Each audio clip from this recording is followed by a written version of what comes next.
ప్రేమ ద్వేషం ఈ రెండు పరస్పర వ్యతిరేక పదాలు. మనలో చాలా మంది మొదటి దానికంటే రెండవ దాన్నే ఎక్కువగా వాడుతూ ఉంటారు. ఒక వ్యక్తిని ఎదుటి వ్యక్తి ద్వేషించడానికి కారణాలు ఏంటి అంటే చేసిన వాగ్దానాలను నిలబెట్టుకోవడంలో విఫలమవడం, ఇతరులకు సాయపడేందుకై చిన్నపాటి త్యాగాలు కూడా చేసేందుకు ఇష్టపడకపోవడం, కోరంతల్ని కొండంతలు చేస్తూ ఉండడం, తరచుగా వ్యంగ్య బాణాలు సంధిస్తూ ఉండడం, అతి తెలివిని ప్రదర్శిస్తూ ఇతరులని చిన్నబుచ్చుకునేలా మాట్లాడడం, ఇతరులపై పెత్తనం చలాయించడం, తనకు నచ్చని పనుల్ని చేసినందుకు ఇతరుల్ని అతిగా విమర్శించడం, పరోక్షంగా ఎవరినైనా ఎగతాళి చేస్తూ వారికే దొరికిపోవడం లాంటివి.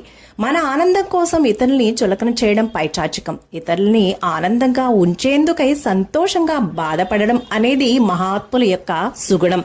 మనం పైకి ఎక్కాలి అంటే ఇతరులపై ఎక్కి తొక్కనక్కర్లేదు. మనం ఎక్కువని నిరూపించుకునేందుకు ఇతరుల్ని తక్కువ చేయాల్సిన పని లేదు. విన్నారు కదండి, ఒక వ్యక్తి మరొక వ్యక్తిని ద్వేషించడానికి గల కారణాలేంటో.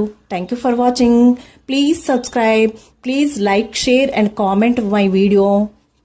నేను మీ సత్య ఒమ్మిటి.